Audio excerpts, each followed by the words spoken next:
everyone! Sorry for the messy backdrop. Everywhere else in my place right now has terrible lighting. I am not kidding when I say I get asked about K-pop auditions all the time, every day actually, through Instagram DMs, my emails, YouTube comments, everywhere. So I thought I would answer most frequently asked questions all in this video. There's actually a video already that I put out there regarding this, but apparently that did not satisfy everyone's curiosity. So I'm hoping that this video will answer all. I'm guessing, not manifesting, but I'm guessing there's probably gonna be a part 3 to this video. Okay, let me just be mean for a little while and say that, in my opinion, people who ask these questions are not gonna do well in their auditions or their K-pop careers, if they ever get to have one, because they're asking all the wrong questions. Like the first question that I'm answering today is very stupid. Do not ask stupid questions. People who do well in auditions are usually the people, if not all, who don't ask questions and just go to auditions. The first question that I am answering today is, which label should I audition for?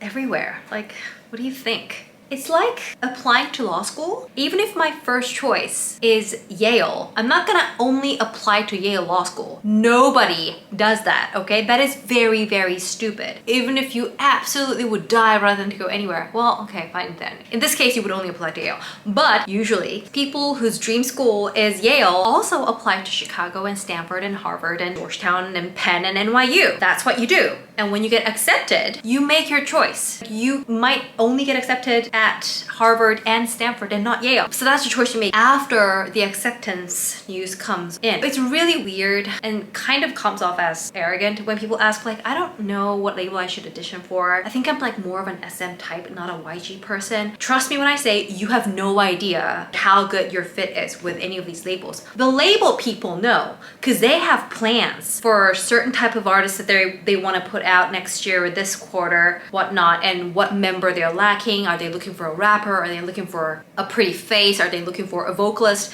They know because they have plans. You don't know their plans, okay? So you can't make the decision. And a lot of people say, I think this label only looks for that type of person. Again, you don't know. You think you do, but you don't. Even if that were true, even if what you were assuming was true, that might not be the case for the specific audition that you're attending. They may have always produced vocal groups, but this time they're solely looking for a rapper. And I think this is something that I said in my previous video. And also, the labels might have a concrete goal of looking for a specific type, but then they could change it completely upon seeing you. So just don't not audition because you think you're not their type. And it's also weird for me to hear people like strategically plan out where to audition first. Like, what if I really want to audition to become a next member of JYP's girl group, but then I audition with HYBE first, and what if they want to sign me? Let's talk about this when you actually get a contract from HYBE. And also, even if you get signed, that does not guarantee you debuting. Prime example, just audition. I will be talking about when to audition. When to audition is actually a good question, but nobody asked me this. Anyway, just don't strategically plan out labels and screen them yourself. Also, related question, people ask me, where should I never audition for? Is there any demonic, devilish recording companies that I should never associate myself with? Like, no, it's 2024. Also, even if there was, do you think I'm gonna tell you, a random person on Instagram via DM, where it is? Even if there was one and I knew about it, I would not be giving that information to any of you. I still am associated with these people. I still work in the industry. I am not gonna just randomly blurt out, these are satanic people, don't ever work with them. I am not gonna say any of this ever publicly. There are definitely evil people out there, but it's not confined to the K-pop world. There are evil people everywhere. Any industry you work in, any company you work for, you are gonna meet some shitty people. That's just how the world works. There are bad people out there.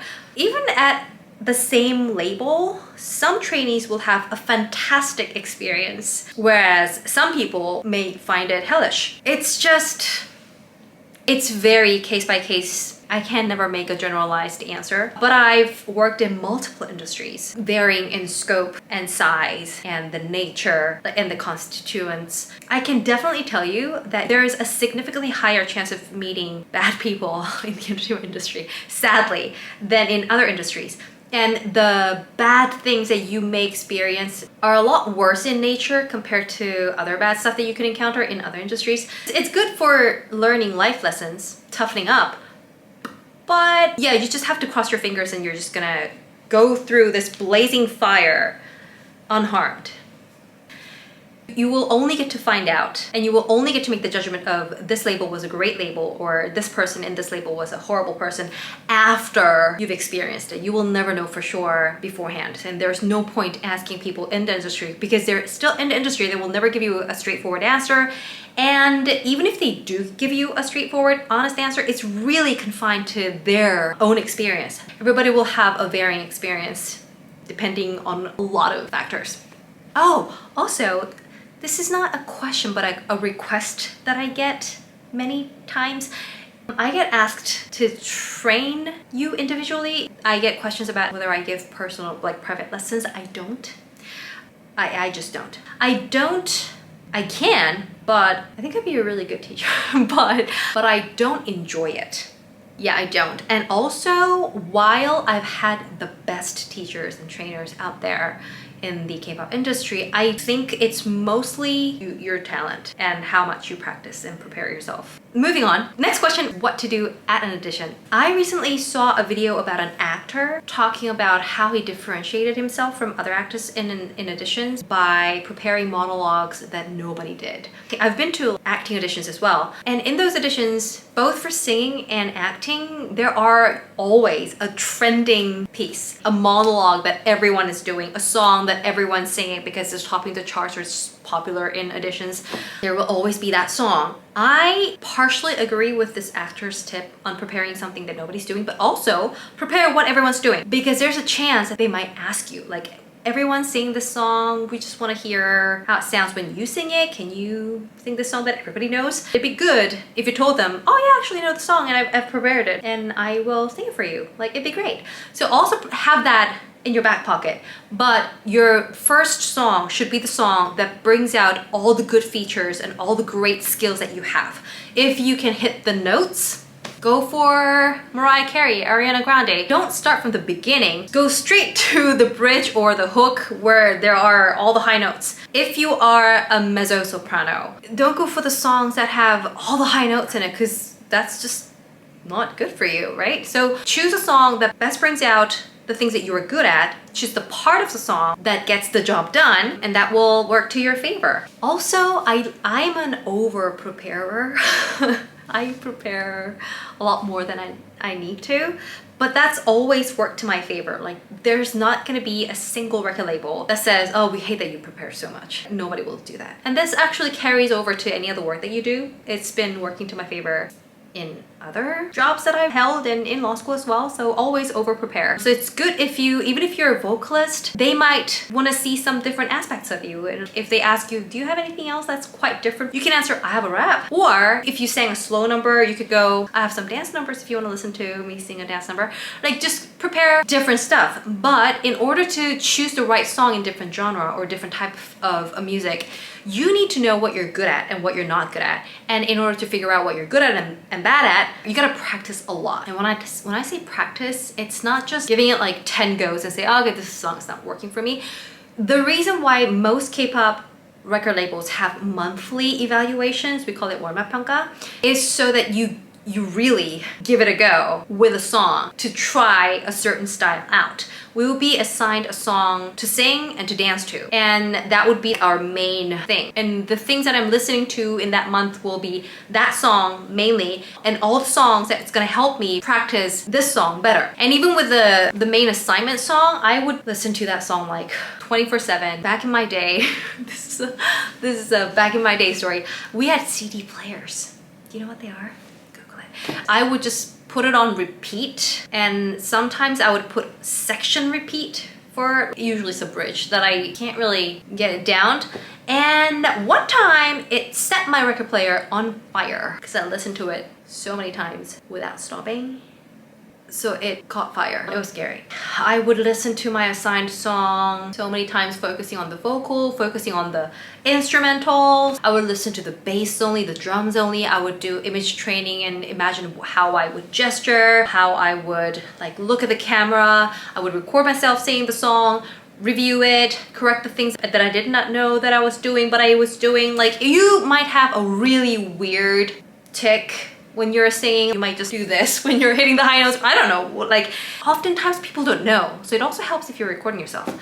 What else? So you really have to like give it your all to see if a song works for you or not. Really try and practice to see if certain genre is your genre or not. This is what I mean by knowing when to audition. I don't like it when I have to audition not as well prepared, but I'm not gonna not audition if a great audition is taking place in my neighborhood, right? I'm gonna go. So, but if you had a choice, I would rather audition when I feel more prepared than not. But also, this is like a Goldilocks situation. Don't hold off auditioning just because you feel not prepared, because you're never gonna be fully prepared. There's never gonna be a perfect moment where you say to yourself, everybody has to want me because this is perfect. There's never gonna be that moment. If you feel that way, you really have a bad sense of how good you are, because that's not true. For the dance, also prepare a freestyle, K-pop choreography, or a pop choreography, both preferred, and something of your own if you're a great dancer, right? Just have like 3-4 things ready, even if they only want to see one of it. Also, this is really bad. So when you are dancing and you know that you look really cool when you're doing a hair flip, or I don't know, whatever, don't put in 30 hair flips throughout your choreography. Don't think that the judges are gonna miss it if you do it only once. Okay, maybe do it twice, because they're not gonna miss it. Again, these are professional people. They're looking for that split second of sparkle that they need for their next big star. You don't need to do something repeatedly so that they will catch it. If they don't like it, it's just gonna make them not want you more if you keep doing it, okay? So just give them a variety. But all these things have to be working for you. So just don't give them variety for the sake of giving them variety. Just do a lot of things that you're good at. Some people who do prepare more than they were asked really want to give it their all and will insist on showing everything in audition. When they tell you that it's good and you can leave, it's really best that you leave. Literally, there's like 0.0000 10 more zeros and 1% that they're gonna look at your second dance and completely change their mind after having already asked you to leave. These people know what they're doing. So if they see you do something and have for certain figured out that they don't want you, they're done. Here's another tip. Auditions are good because it gives you feedback. Whatever feedback you get is a contribution to the next better audition that you're gonna have. But here's the thing, there are gonna be people who give you great advice, and there are gonna be people who are just mean and will tell you like, oh, you're too tall, we don't like you. We hate that kind of singing style, ew. They're gonna be mean people. But that's also helpful because it toughens you up. I get this a lot. A lot of people are like, oh, I want to be strong like you. I always cry when I get these nasty feedbacks or not do well in audition. How do I toughen up or get a thicker skin? It's not something you'll learn or practice. It just comes with experience. Or, I mean, if you're born that way. Some people just don't care. Good for them. They're blessed. I am not that person. I cried a lot, like all the time when I got bad feedbacks from my monthly evaluations, but you learn to not take it personally and make it a constructive feedback. It just gives you extra motivation to work harder. Auditions are not the one chance you will ever get with that label. Some label may not like you as much the first time, but if you get better and come back, they might want to sign you the second time. If you do sign ever with any label, it means you are now in the industry and you may get to know these people professionally or personally. So don't do anything crazy. Like, just be a nice person. Yeah, I get contacted by people that I met in auditions who I don't even remember sometimes. They will hit me up and like, oh, you know, I saw you at this musical audition 5 years ago. I thought you were blah, blah. And it's always really nice things because I try to be the best version of myself in auditions. Not like fake, but, you know, go in with a positive attitude, and it helps if you're good. So practice. Like nothing is more important than being good. So just focus on that. And I am not gonna lie, luck has a lot to do with it. So don't get discouraged if you get a ding. It's just part of a process. I will share an anecdote. I actually have a few memorable auditions. I will share one today. It was for a reality show. This was after I've decided to quit. So this was just for fun. And this was just for like a short-term project. So there was no record deal involved. I only went because Yoona Kim, Olympic gold medalist figure skater, was gonna be part of this project. I'm a big fan. So I was like, if Yoona Kim's gonna be there, I wanna be part of the thing. She was the only reason that I went. I did not realize that the top priority for the production for their singers was desperation. You needed to have a sob story, which I mean, I think I could have made one up if I wanted to based on what I've been through, but I didn't want to be that person. I really just wasn't that sad or desperate. But I was just there for Yoona Kim, so I didn't care. I went, I got to say hi to Yoona Kim. It was fantastic. I knew like half of the judges personally. I didn't know the other half. One of the people that I did not know had been in the industry forever, and he had a reputation for being not nice. He was known for not being nice. And I went up onto the stage. We're having auditions on stage. And the first thing he said was, "Oh my God, you look completely different from your photo here." And I knew why he said that. First, I think he said it to be funny, which wasn't. And second thing, it has to do with misogynistic culture embedded in Korean culture and also deeply in K-pop culture. By saying stuff that puts you down, they have dominance over you if you don't fight back or speak up for yourself. And most times you're not gonna speak up for yourself because it's a joke. And people don't expect that attack the second you go onto the stage. The people will be like, oh, really? And like just laugh it off. I was having none of it. So I was like, oh really? I did not know. Maybe it seems different to you. Okay. I just, brushed it off. He took offense, which I did not care.